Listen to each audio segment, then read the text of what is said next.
आज हम एक सक्सेस स्टोरी के बारे में बात करेंगे। 2014 में सबसे पहले मैंने नशे को अपनी लाइफ में इंट्रोड्यूस किया।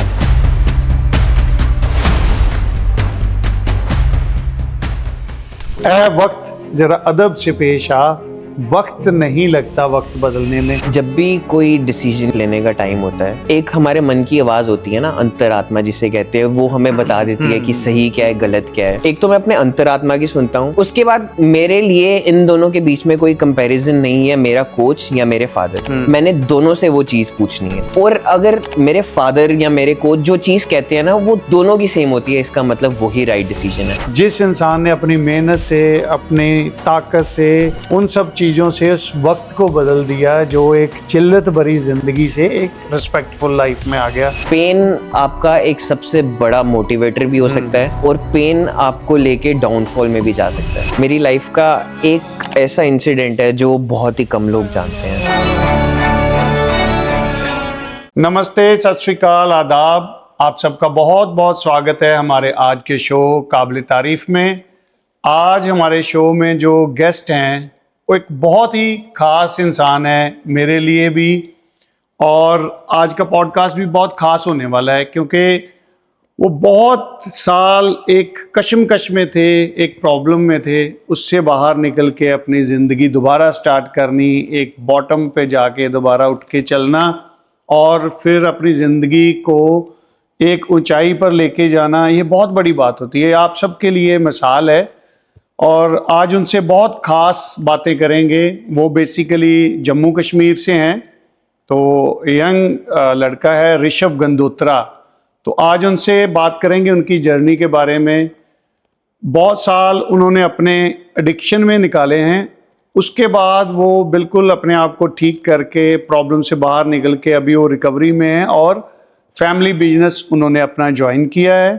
तो उसमें क्या प्रॉब्लम्स आ रही हैं उनको, जहाँ ये जर्नी कैसी थी, कैसे एडिक्शन में गए, इन सब चीज़ों के बारे में बात करेंगे ताकि आपसे या आपसे रिलेटेड कोई भी आपके रिलेटिव, नेबर, जहाँ आप भी हो सकते हो, अगर इन सब प्रॉब्लम्स में फंसे हैं तो आपके लिए ये पॉडकास्ट बहुत इम्पॉर्टेंट है।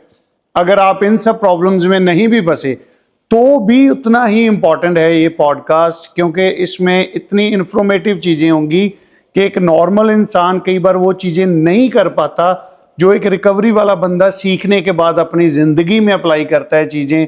वो पेशेंस, वो बात करने के तरीके, वो हम्बलनेस, वो डाउन टू अर्थ होना उसका, वो काइंडनेस आनी उसमें, वो बहुत इंपॉर्टेंट होती है एक नॉर्मल इंसान के लिए भी। तभी हम कहते हैं कि हमारा जो प्रोग्राम है वो हर इंसान को करना चाहिए, इसलिए कि उसको जीने के बेसिक्स आ जाएंगे। हम अपने शो में स्वागत करते हैं ऋषभ जी। थैंक यू, आपका बहुत बहुत स्वागत है जी हमारे शो में। तो सबसे पहले आप अपने बारे में बताएं कि आप कैसे एडिक्शन में गए, कैसे ये प्रॉब्लम आपकी ज़िंदगी में बहुत बढ़ गई, क्या क्या मुश्किलों का सामना करना पड़ा आपको? अगर मैं इसको शुरुआत से शुरुआत करके बताऊं तो मैं ना बचपन में बहुत ही शरारती, जो कहते हैं ना घर पे लड़ाई करने वाला, जिसको जो चीज़ें चाहिए वो जैसे मर्जी कर लेने वाला, छीनने वाला, मैं स्टार्टिंग से ना थोड़ा वैसा बच्चा रहा था, थोड़ा शरारती टाइप। क्लास में पढ़ने का मन नहीं करना, क्लास में सबसे पीछे बैठना, क्लास से बाहर निकल जाना। एक तो मेरे को अपने उम्र से, जो मेरी उम्र से बड़े लोग थे, मैं उनको देख के बहुत अट्रैक्ट होता था। मेरा कोशिश रहती थी कि मैं उनके साथ उठूं, उनके साथ बैठूं, उनके साथ खेलूं, ताकि जो मेरी उम्र के बच्चे हैं मेरे साथ क्लास में, उनमें मेरा थोड़ा दबाव रहे कि हाँ ये बड़े लोगों के साथ उठता बैठता है। ओके। ऐसे ही मैंने अपनी स्कूल लाइफ खत्म की, मैं कॉलेज लाइफ में आया। अब कॉलेज लाइफ में भी ये सेम चीजें चली मेरे साथ कि अपने सीनियर्स के साथ उठना, उनके साथ बैठना, उनके साथ रहना। अपने सीनियर्स को देखते देखते कि वो क्या चीजें कर रहे हैं, क्या चीजें करते हैं, किन चीजों में रहते हैं, वो देख के मैं बहुत अट्रैक्ट होता था उनके तरफ भी, क्यूरियोसिटी में, कि बहुत कुछ तो कर रहे हैं ये, कि मतलब इतने मजे में रहते हैं, झूमते रहते हैं, दुनिया की कोई होश नहीं होती। तो उनको देख देख के 2014 में सबसे पहले मैंने नशे को अपनी लाइफ में इंट्रोड्यूस किया। ओके। उस टाइम तो ये मेरा मजा था। कुछ 3, 4, 5, 6 महीने नॉर्मल लाइफ रही, मज़ा मज़ा अपने सीनियर्स के साथ कहीं बाहर जाना, नशा कर लेना, बहुत ही खुश, कोई दिक्कत नहीं। धीरे धीरे करके मैंने ये चीज़ रियलाइज़ करी कि जब मेरे पास नशा है मैं बहुत खुश हूँ, मेरे को दुनिया की कोई टेंशन नहीं है, कोई गम नहीं है। लेकिन जब मेरे पास नशा नहीं है तो दुनिया में मेरे से बुरा इंसान भी कोई नहीं है। ओके। चिड़चिड़ापन, गुस्सा, लोगों को गुस्से से पढ़ना कि मतलब उन्होंने मेरे से अगर कुछ पूछ लिया तो मेरे से पूछा कैसे, तुम कौन होते हो मेरे से पूछना। धीरे धीरे करके जैसे जैसे मैं अपनी लाइफ में आगे आता रहा, ये चीजें टाइम के साथ बढ़ती रही, मेरे नशे भी बढ़ते रहे और ये चीजें जो ये मेरे अंदर कमियां थी ये भी बढ़ती गई टाइम के साथ। जब नशा मिलना मैंने नॉर्मल रहना, जब नहीं मिलना मैंने गुस्सा करना, मैंने किसी से बात नहीं करनी, बदतमीजी करनी। तो इस तरीके से नशा मेरी जिंदगी में आता रहा। अब कितने साल हो गए हैं आपको इस बीमारी से बाहर हुए हुए? अब मेरे को 1.5 साल हो चुका है। अभी 1.5 साल के बाद आपका बिल्कुल दिल नहीं करता है नशा करने को? ऐसा तो नहीं है दिल नहीं करता, अगर मैं कोई चीज 10 साल से कर रहा हूं तो 1 साल में तो ऐसा नहीं होगा कि मेरे को उस चीज के बारे में ख्याल नहीं आएगा या मैं उस चीज के बारे में सोचूंगा नहीं। बिल्कुल मेरे को उस चीज का ख्याल आता है, मैं उस चीज के बारे में कभी कभी सोचता हूँ, लेकिन मैं उस चीज के बारे में ओवर थिंक नहीं करता। अब इस पॉइंट पे आके मैं ये चीज देखता हूँ कि अगर मेरी लाइफ में वापस से वो चीजें इंट्रोड्यूस होती हैं तो मेरे पास खोने के लिए क्या है और मेरे पास गंवाने के लिए ही क्या है पूरा। ये तो चीजें चलो मैं खाऊंगा, लेकिन जो चीजें मैं अपनी पूरी तरह गवा दूंगा मैं उनकी भरपाई कहाँ से करूंगा? वो ऐसी कौन सी चीजें जो आपको लगता है कि आपने अभी इन 1.5 साल में आपने बना ली हैं या कमा ली हैं, वो कौन सी ऐसी चीजें जिसका डर है कि आप गवा दोगे? चीजें तो देखो सर मैं बहुत मानता हूँ, लेकिन मेरे लिए सबसे सबसे टॉप लिस्ट पे चीज है मेरी सेल्फ रिस्पेक्ट। वो रिस्पेक्ट जो दूसरे मेरे को देते हैं, ओके, ये मेरे लिए टॉप पे है। ये बहुत बड़ी बात है। आपने सबसे पहले कहा कि सेल्फ रिस्पेक्ट, ये एक इम्पॉर्टेंट चीज है कि बंदे की निगाहों में उसकी अपनी इज्जत क्या है, जिसको हम सेल्फ एस्टीम भी बोलते हैं। तो ये तो हो गया आपका वो सफर, आपने एडिक्शन में, हमने बहुत सारी कहानियां सुनी हैं लोगों के नशे के दौरान के कैसी जिंदगी थी, बहुत बुरे हालात होते हैं। मैं भी 13 साल एडिक्शन में रहा हूं। आज हम एक सक्सेस स्टोरी के बारे में बात करेंगे कि ये ऋषभ ठीक हुआ, इसने वापस जम्मू कश्मीर वापस गया अपने फादर के पास और अपना फैमिली बिजनेस ज्वाइन किया। तो इसमें ऑब्वियसली इसके भी काफ़ी रिलैप्स हुए, इन सब चीज़ों में चलते चलते समझ आई और आगे रिकवरी में आगे बढ़ता गया। जब ये वापस अपनी फैमिली में गया तो बहुत सारे लोग वहाँ पे जाके रिलैप्स होते हैं, बहुत इश्यूज आते हैं उस टाइम पे फैमिली के साथ जब हम डील करते हैं। तो हम ये जानने की कोशिश करेंगे ऋषभ जी आपसे कि जब आपने कम बैक किया अपनी नॉर्मल लाइफ में, आप वापस गए अपने फादर के पास, तो किन दिक्कतों का सामना करना पड़ा आपको जब उन्होंने आपको ऑब्वियसली गले पे बैठाया होगा, जो आपके मेन अकाउंट्स हैं, जहाँ उन्होंने आपको इंट्रोड्यूस किया होगा वापस बिजनेस में, तो कौन सी प्रॉब्लमों का सामना करना पड़ा आपको? देखो इसमें एक मेन चीज, सबसे पहले कोई भी चीज शुरुआत करने से पहले, जैसे मैं वापस जम्मू गया, मैंने अपना बिजनेस ज्वाइन किया, सबसे मेन चीज की जो मैं बात करना चाहूंगा वो होती है पॉजिटिव माइंडसेट। ओके। मैं एक पॉजिटिव माइंडसेट लेके गया था कि मैंने ये चीजें करनी है, मैंने अब इन चीजों से भागना नहीं है। अब जब मैं कोई चीज 10 साल से कर रहा हूं, मेरी फैमिली वही ऋषभ को जानती है जो वो 10 साल से देख रही है। बिल्कुल ठीक बात। मेरी फैमिली उस ऋषभ को नहीं जानती जो मैं पिछले 2 साल से हूं। उनके मन में डर रहेगा। जब भी मैं कभी बाहर जाऊं, मेरे को 10 मिनट या 15 मिनट में फोन आने लग जाना कि ऋषभ घर आजा, कहाँ पे है। अब ठीक है, फैमिली, मैं इस पॉइंट पे समझ सकता हूं कि फैमिली के मन में डर था, उन्होंने वही ऋषभ देखा था। अब के ऋषभ के बारे में उन्हें नहीं पता कि वो क्या बना है या क्या नहीं बना। वहां पे मैंने कुछ नहीं करना, मैंने गुस्सा नहीं करना, मैंने घर चले जाना, ताकि मेरी फैमिली को जो मैंने 10 साल उनको दुख दी है, अब अगर मैं चेंज हुआ हूं तो वो चीजें भी चेंज करने का टाइम आ चुका है अब। ओके। मैंने घर चले जाना, उन्होंने जो बोलना कि यहाँ से यहाँ जाना है या यहाँ से यहाँ जाना है या इतने बजे घर आना है, मैंने उनकी कोई बात नहीं टालनी, मैंने घर आ जाना। कमिटेड रहे, मैं committed रहा। कमिटमेंट करके गए उतने टाइम। मैं committed अगर रहा। फोन आते तो गुस्सा नहीं आ रहा था आपको? नहीं आता था। अदरवाइज क्या होता है कि जब रिलैप्स होके हमारे पास आते हैं लोग, तो वो हमेशा कहते हैं कि घर वालों ने इरिटेट कर दिया, बाहर अकेले नहीं जाने दिया, पैसे नहीं दिए, ये सब चीजें। और आपके साथ भी ऐसे हुआ? ये चीजें तो मैं समझ सकता हूँ ना, क्योंकि मैं यहाँ रहा। मैंने एक इसमें चीज सीखी, कॉन्शियस एफर्ट। ओके। मैंने अपना कॉन्शियस एफर्ट पूरा चेतन मन लगा दिया कि मैंने चीजें सीखनी है। अब ये चीज मैंने सीखी कि मैं अपने आप को बदल सकता हूँ, मैं अपनी फैमिली को या मैं अपने आसपास वालों को नहीं बदल सकता। तो उन्होंने ये चीज नहीं सीखी, उन्होंने वही करना है जो वो 10 साल से करते आ रहे हैं, क्योंकि चीजें तो मैं अपनी बदल रहा हूँ, चीजें मैंने अपनी चेंज करी हैं। वो वही ऋषभ को जानते हैं 10 साल वाला। तो गुस्सा करने वाला सवाल तो इसमें पैदा ही नहीं होना चाहिए कोई, क्योंकि मैंने अपने आप को बदला है और मैंने अपने आप को इन चीजों के लिए प्रिपेयर किया है। मेरे को पता है कि वो नहीं समझेंगे, उन्होंने बहुत सारी चीजें बोलनी है जिनकी वजह से हो सकता है कि मेरे को गुस्सा भी आए, लेकिन इसी चीज के लिए तो मैं रहा यहाँ पे, इसी चीज को तो मैंने चेंज करा। कितना टाइम रहे आप ट्रीटमेंट में? जो लास्ट ट्रीटमेंट हुआ आपका? मैं 1 साल रहा ट्रीटमेंट में। ओके। अब ट्रीटमेंट तो मैंने पहले भी बहुत लिए, लेकिन ये चीज मैं पिछले 1 साल में समझा कि ट्रीटमेंट लेना ही सिर्फ काफी नहीं होता। ट्रीटमेंट है, लेकिन इसी चीज के लिए तो मैं रहा यहाँ पे, इसी चीज को तो मैंने चेंज करा। कितना टाइम रहे आप ट्रीटमेंट में? जो लास्ट ट्रीटमेंट हुआ आपका? मैं 1 साल रहा ट्रीटमेंट में। ओके।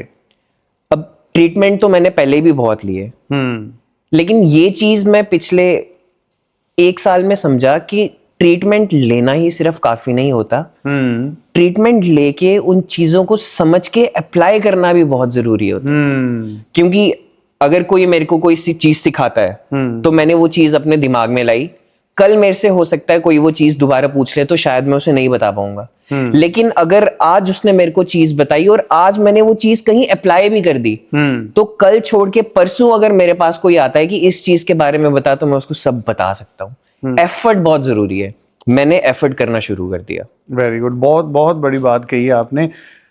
ऋषभ जी, एक और बात मैं आपसे जानना चाहता हूँ जो बहुत इंपॉर्टेंट है। जब घर पे इश्यूज होते होंगे ऐसे, जहाँ कोई डिसीजन लेना होगा आपने, तो उस टाइम पे सबसे पहले आपके माइंड में कौन आता है? आपके घर वाले, उनसे डिस्कस करते हो कि जहाँ आपके कोच हैं जो, उनसे आप बात करते हो कि ये काम मुझे करना चाहिए कि नहीं करना चाहिए, कि इन दोनों से नहीं करते, सिर्फ अपने दिमाग की मानते हो आप? जब भी कोई डिसीजन या कुछ लेने का टाइम होता है, एक हमारे मन की आवाज होती है ना, अंतरात्मा जिसे कहते हैं, वो हमें बता देती है कि सही क्या है, गलत क्या है। एक तो मैं अपने अंतरात्मा की सुनता हूँ, उसके बाद मेरे लिए इन दोनों के बीच में कोई कंपैरिजन नहीं है, मेरा कोच या मेरे फादर, मैंने दोनों से वो चीज पूछनी है। और अगर मेरे फादर या मेरे कोच जो चीज कहते हैं ना, वो दोनों की सेम होती है, इसका मतलब वही राइट डिसीजन है। और मेरे मन में भी अगर वही चीज है तो मैं उसी चीज के साथ जाता हूँ। अगर मेरे फादर और मेरे कोच के बीच में नहीं मिलती, तो मैं दोनों से पूछता हूँ कि अगर इसकी जगह हम ये अप्रोच करके देखें तो ये अप्रोच चल सकता है। तो मेरे को उस चीज का सोल्यूशन अपने आप मिल जाता है, उसमें सोचने की जरूरत ही नहीं पड़ती। मतलब आप ओवर कॉन्फिडेंस में नहीं जा रहे कि मैं ही ठीक हूँ, आप हमेशा एडवाइस के साथ चलना बन। ये बहुत इंपॉर्टेंट चीजें हैं, क्योंकि यही एक रीजन बनता है। और मैं थोड़ा सा और शिफ्ट होना चाहूंगा फैमिली की तरफ पे। और बहुत सारी माएँ इस लेवल पे पहुंच जाती हैं जब बच्चा नशा करता है कि भगवान करे ये मर ही जाए। इस तरह का घर का माहौल बच्चे ने पैदा कर दिया होता है। कुछ दिन पहले मुरादपुरा तरनतारन की मैं एक वीडियो देख रहा था, उसमें उसकी माँ और बच्चा होगा कोई 20 साल का, और बोल रही थी कि ये मर जाएगा तो मेरी आत्मा को शांति मिलेगी, तो मेरे से नहीं देखा जा रहा मेरा बच्चा। ऐसा ये कंडीशन एक आ जाती है घर की। उस कंडीशन से आज आप आपके घर में जो माहौल है, आप उनके साथ डील करते हो, अपने मॉम डैड के साथ, आपकी सिस्टर के साथ, जहाँ जो आपके वर्कर हैं वहाँ पे, उन दोनों में कितना डिफरेंस आपको महसूस होता है? आपके मॉम डैड को तो अलग बात है, आपको कितना डिफरेंस महसूस होता है? नेचुरली यहाँ पे बात आती है पेशेंस की। मेरे अंदर बिल्कुल पेशेंस नहीं थी। आज से अगर हम 10 साल की बात करें, पीछे 10 साल की, मेरे घर पे भी मैंने बहुत बार सुना है, मेरी माँ ने भी मेरे को बोला हो इससे अच्छा तो तू मर ही जाए। लेकिन मैं एक चीज बताना चाहूंगा कि टाइम से बढ़िया हीलर कोई भी नहीं है। इसमें अपने आप को टाइम देना आपको बहुत जरूरी है। जब तक आप अपने आप के बारे में नहीं जानोगे तब तक आप आगे नहीं बढ़ सकते। मैंने अपने आप के बारे में जाना। आज के टाइम पे अगर मेरे से कोई कुछ पूछता है या फिर जब मैं अपनी माँ के सामने जाता हूँ, मैंने उनको भी टाइम दिया, मैंने खुद को भी टाइम दिया। धीरे धीरे करके टाइम ने सब कुछ सही कर दिया। आज मेरी माँ मेरे को देखती है या मैं कभी अपने आप को शीशे में देखता हूँ तो मेरे को लगता है हाँ मैं कुछ सही कर रहा हूँ। सब कुछ सही नहीं कर रहा लेकिन मैं कुछ चीजें सही कर रहा हूँ कि मैं अपने आप को आंखें उठा के शीशे में देख सकता हूँ आज। आप बार बार एक बात पे बहुत जोर दे रहे हैं कि सेल्फ रिस्पेक्ट, सेल्फ एस्टीम, ये बहुत इंपॉर्टेंट मुझे लगता है कि इस चीज़ से बाहर अपनी निगाहों में नहीं गिरना चाहिए। ये ऑनेस्टी और डिसऑनेस्टी के दायरे की बात आ जाती है कि अगर आप ऑनेस्ट रहना चाहते हो तो अपने आप को ऑनेस्ट देखते हो तो आप अपनी इज्जत बहुत बड़ी कर लेते हो अपनी निगाहों में। बहुत सारे लोग ये नहीं कर पाते। अच्छा ऋषभ, मुझे बताओ कि बहुत सारे लोग, नॉर्मल लोग जिन्होंने कभी नशा नहीं किया, उनमें भी बहुत सारी प्रॉब्लम्स होती हैं। गुस्सा बड़ी जल्दी आ जाता है लोगों को, इम्पेशेंट हो जाते हैं। तो आपकी डीलिंग तो नॉर्मल लोगों के साथ है, तो कंपैरिजन में नहीं पड़ जाते यार हम तो ये चीज़ों से बाहर निकल आए हैं इतनी यंग एज में, ये अभी इस एज में भी इन चीज़ों में फंसे हुए हैं? फर्क तो सर मैं इन दोनों में गिनता हूँ। अब मैं किसी नॉर्मल लोग, किसी भी नॉर्मल कोई एग्जांपल ले लूँ, मेरे साथ 4 लोग खड़े हैं जो अपनी लाइफ में एडिक्ट नहीं है और उनके सामने मैं खड़ा हूँ। कई बार ऐसी सिचुएशन आती है जब मेरे को ऐसा लगता है कि जो सामने वाला बंदा कह रहा है वो चीज मेरे को समझ आ गई, लेकिन जो मेरे सामने 4 नॉन एडिक्ट लोग हैं वो उस चीज में फंस गए। इस चीज से मैं ये समझता हूं कि जो एडिक्ट है वो इतनी चीजों से निकल जाता है कि उसे ना एक क्लैरिटी मिल जाती है कि अब जब मैंने नशा करना था मेरे माइंड क्लियर रहता था कि मेरे को पैसे करने हैं, मेरे को पैसे कहाँ से करने हैं। वो मेरे माइंड में क्लैरिटी थी, वो फोकस था पैसों की तरफ। अब ऐसे ही अब मेरा फोकस है कि मेरे को चीजें समझनी है, मेरे को अपने आप को समझना है, अपने एनवायरनमेंट को समझना है कि क्या हो रहा है। तो मेरा क्लैरिटी शिफ्ट हो जाती है कि हाँ एनवायरनमेंट में क्या चल रहा है मेरे को समझना है। कोई सामने कोई कुछ कहता है, नॉर्मल लोग बहुत मुश्किल है कि वो चीजें समझ पाए, लेकिन जो एक एडिक्ट का दिमाग होता है मेरे को तो ऐसा लगता है कि वो बहुत आराम से चीजें समझ जाता है। आप कहने की कोशिश कर रहे हो कि एडिक्ट का माइंड ज्यादा शार्प होता है एक नॉर्मल बंदे से, क्योंकि उसकी प्रैक्टिस बहुत साल हो चुकी होती है, बहुत साल हो गए फोकस्ड रहने की, कि एक जगह पे एक चीज पे फोकस करना और उसको अचीव करना। एंड ये डेली प्रैक्टिस हो रही है उसकी, एवरी डे। उसको ड्रग्स रोज चाहिए, रोज उसने पैसे करने हैं, तो उस चीज में उसको महारत हासिल हो जाती है। अगर वही स्किल अब वो सीख के नॉर्मल चीजों में लगाता है तो उसका कोई हाथ नहीं पकड़ सकता, कोई नहीं पकड़ सकता। तो जब नशे में भी आपका टाइम चल रहा था, नॉर्मल चल रहा, तो क्या महसूस हुई आपको कि मैं नशा छोड़ दूं, मैं एक नॉर्मल जिंदगी जीऊं? जहाँ आपने कहा कि आपको बहुत मजा आ रहा था तब जब शुरू में आप नशा कर रहे थे, वो ऐसा क्या हुआ आपकी लाइफ में कि ये मन में आया कि मैं छोड़ूं? मेरी लाइफ का एक ऐसा इंसिडेंट है जो बहुत ही कम लोग जानते हैं। जैसे कि मैं सेल्फ रिस्पेक्ट की बहुत बात कर रहा था अभी, जैसे कि आपने कहा, पहले भी नशा करते हुए भी मैं समझता था कि मेरी आंखों में मेरी सेल्फ रिस्पेक्ट बहुत ज्यादा है, मेरी बहुत इज्जत है।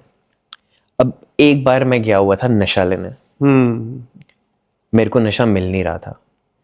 मैं अपने घर से शुरू हुआ था, 3, 4, 5 किलोमीटर चलते चलते मैं बहुत दूर पहुंचा। अब वहां पे मेरा एक रिलेटिव मिल गया। उसको पता था कि ये एरिया कौन सा है।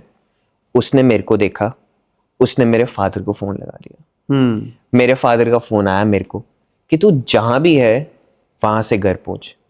लेकिन मेरे को नशे के अलावा कुछ दिखता थोड़ी था उस टाइम पे। मैंने उनका फोन काट दिया, मैं फिर आगे गया। अब मैं जिससे नशा खरीदते हैं मैं उसके घर के बाहर चला गया, लेकिन मेरे को ये नहीं पता था जो वो रिलेटिव है वो मेरे को फॉलो कर रहा है। मैंने जैसे ही नशा पकड़ा उसने पीछे से आके मेरा हाथ पकड़ लिया। उसने मेरे को वहां पे 2 चांटे मारे, जहां पे कम से कम भी 50 लोग होंगे। वो चीज मेरे अंदर इस तरीके से बैठ गई कि आज तक मेरी फैमिली, चाहे मैंने जो मर्जी किया हो, मेरी फैमिली ने हिम्मत नहीं करी या मेरी फैमिली ने कभी मेरे पे हाथ नहीं उठाया।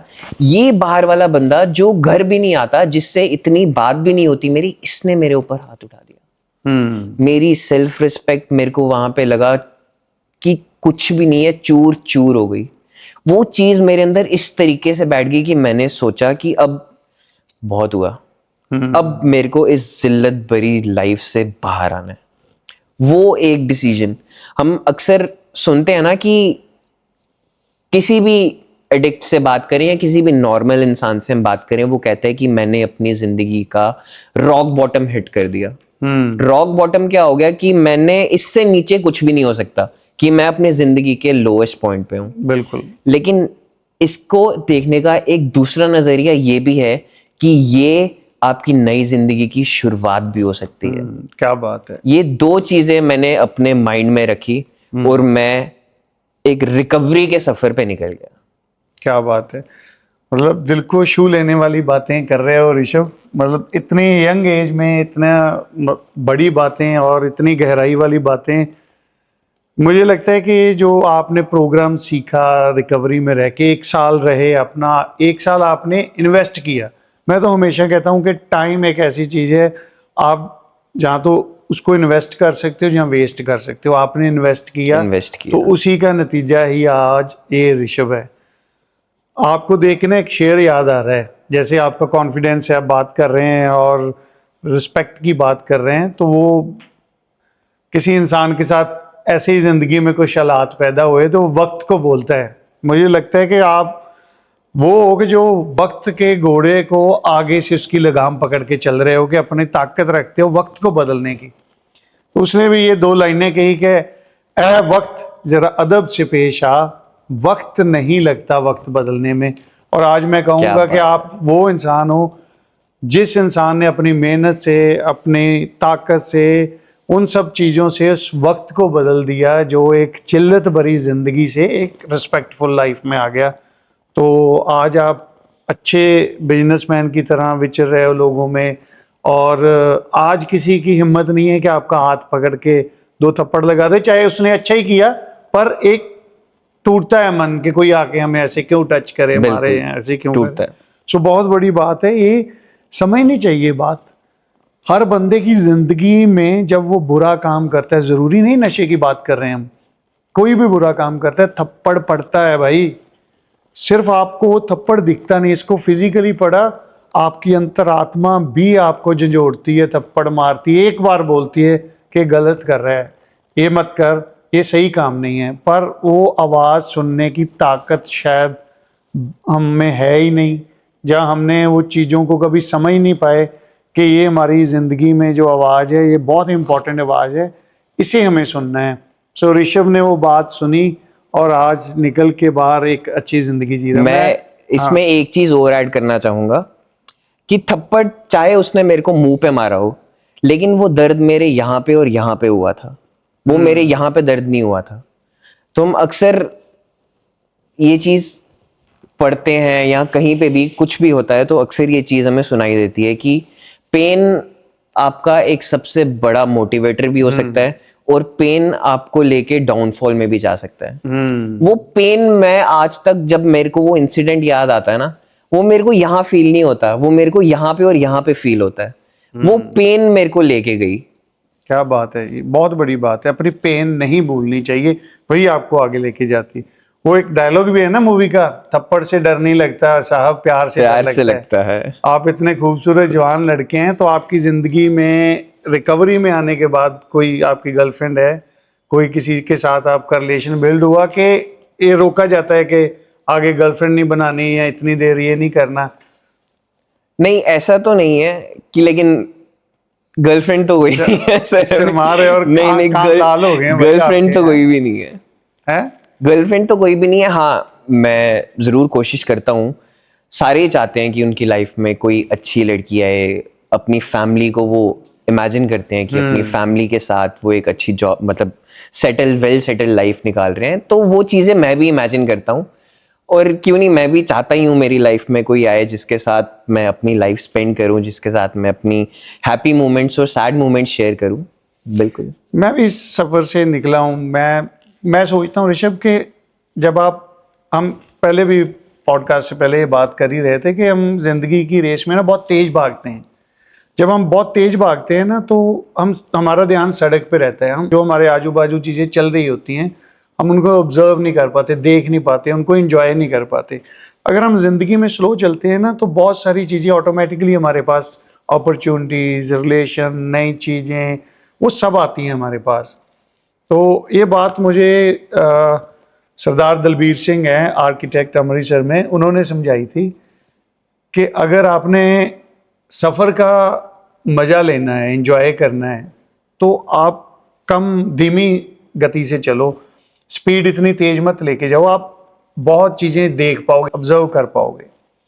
तो उस बात को मैंने अपनी ज़िंदगी में ऐसे डाला कि अगर ज़िंदगी का मज़ा लेना है तो इतनी भाग दौड़ में मत पड़ो कि मुझे ये भी जल्दी चाहिए, वो भी जल्दी चाहिए। उस जल्दी के चक्कर में बहुत कुछ जो हमें मिलने वाला था वो छूट जाएगा। तो इसलिए ये मेरी एडवाइस भी है तुम्हें।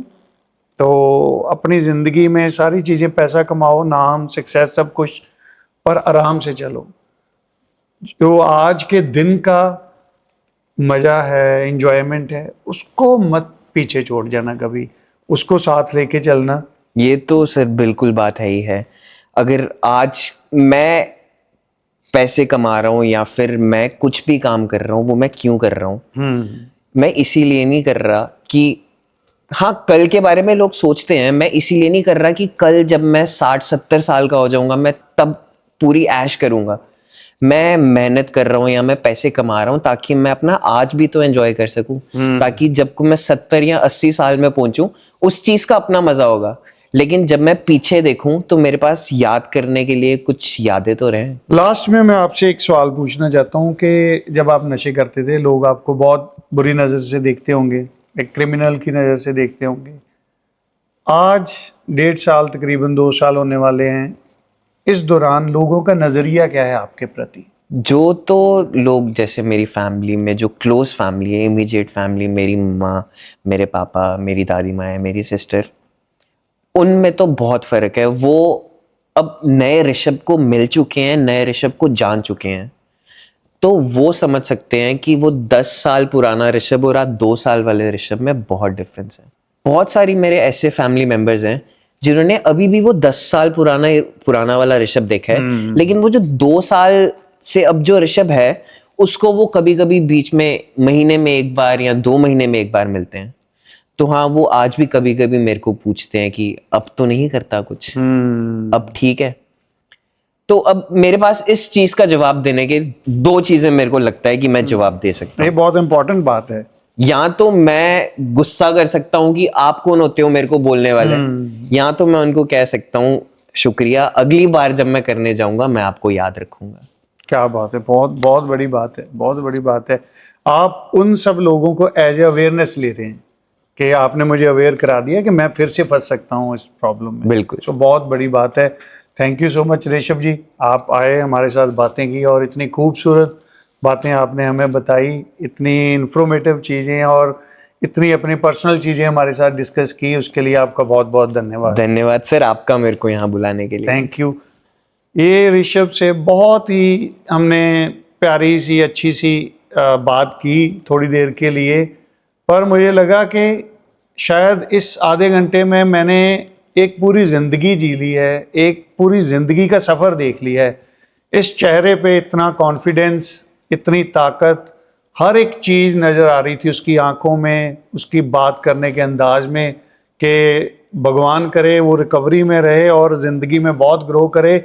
अगर कोई भी बंदा इस प्रॉब्लम में फंसा है तो ऋषभ को ध्यान में लाए, उसको देखे और वो ताकत, वो जज्बा अपने अंदर पैदा करे इस बीमारी से बाहर निकलने का। अगर ऋषभ कर सकता है तो आप भी कर सकते हैं। धन्यवाद।